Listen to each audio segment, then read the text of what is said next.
Evening YouTube, it's Thursday the 28th of June and it's that time again to check out the charts and see if much has been happening with XRP. So as always, I'll come back to that photo in a bit.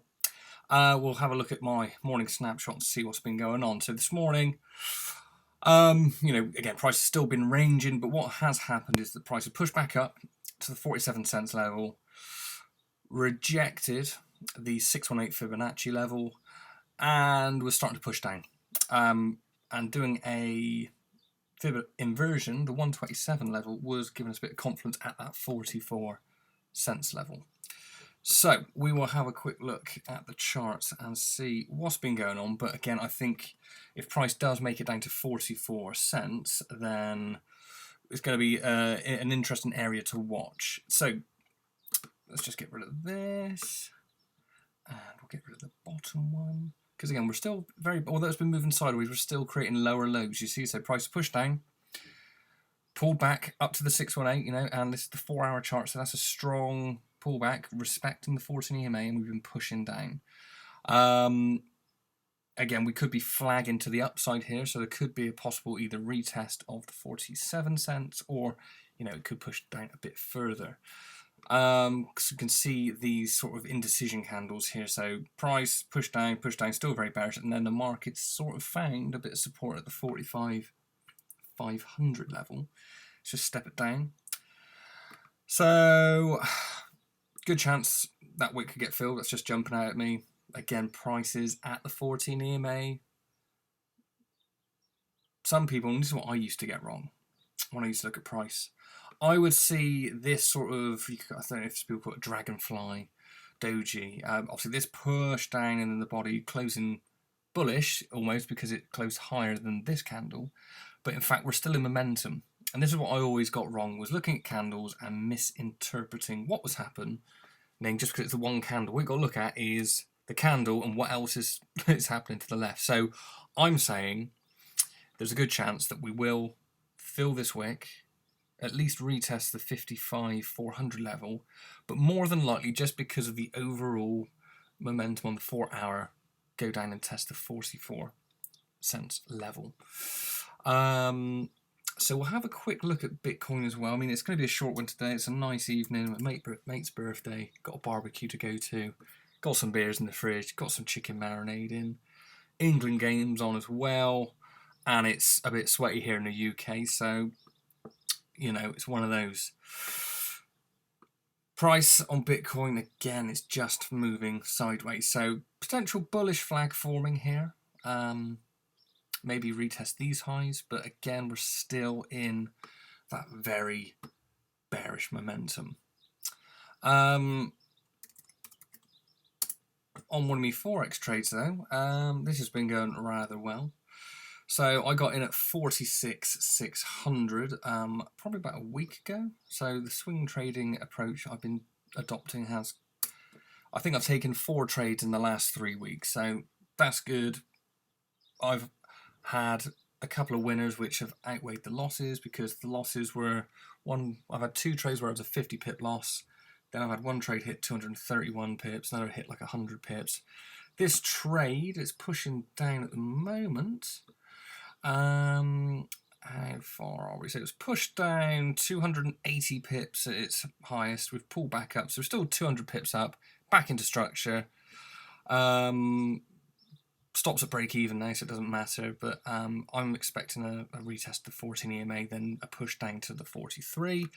If we reject this level, I might lock in 100 pip profit, but in the past, when I've moved my stops past break even, I always put it in the wrong place. Price comes up, takes me out, and then goes on. So I'm happy to sit at break even, and it's either I don't lose any money or I make money. So it's that's a good trade.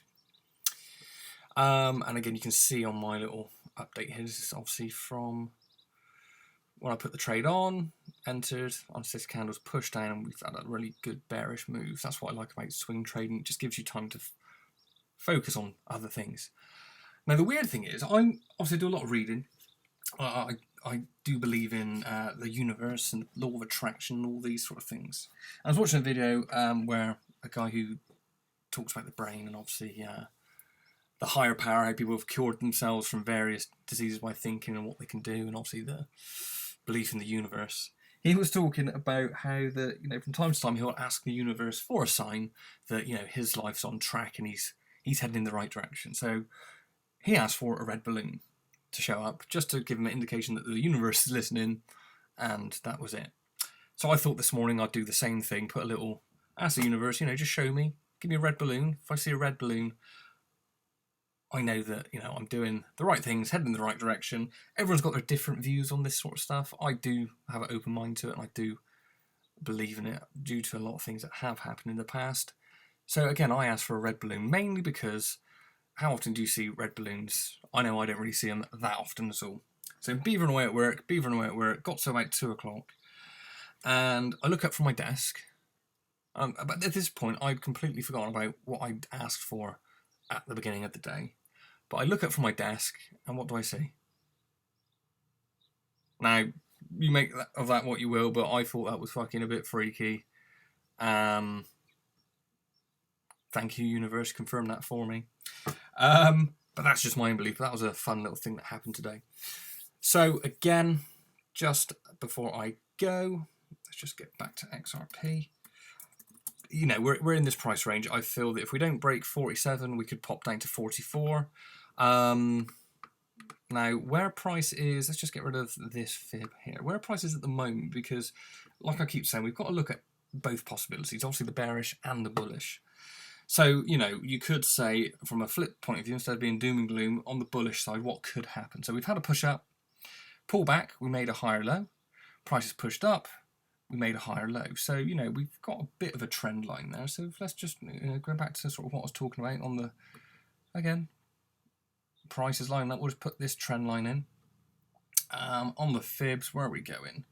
So we've had probably a 776, or actually, no, saying that, you know, price has closed above, price pushed down, closed above the 618, so that's good. Fib inversion, 1.168, I'm guessing it's around this structure here. Let's have a little looky. And yeah, look at that top structure. Boom! 49 cents level. So that's another area to look at. So we're still moving sideways effectively. Creating higher lows, that's a good sign. But in the bigger picture, we're still moving down. But we'll leave it here because there's nothing else to add. If you like the video, then obviously go ahead and like. You can subscribe if you'd like to share it. I'd appreciate that. Again, hopefully by now, if you've been watching for the last week or so since I started these, you can sort of build a better picture of price action and what is going on. That's, as I keep saying, that's the purpose. It's just to give some value to people that don't understand what the chart is saying, what the candlesticks mean. And, you know, I think we're starting to build up quite a nice sort of story of things that are going on. You know, you can look back and see what I've been saying, what's happened, what hasn't happened. And, you know, there's just lots of things you can take away from it. But the more we do this, the easier it gets. Again, all I look at is the price action. I'm not looking at the news. I'm not giving you hype. I'm just literally telling you areas that I think we should watch, things to look out for, and where price could go just in case they do get there. You're a bit more prepared. You can do whatever you want to do, but you're not surprised, you're more informed. So I will leave it there. I'm going to go enjoy some beer and some chicken and the football, and I will catch up with you tomorrow.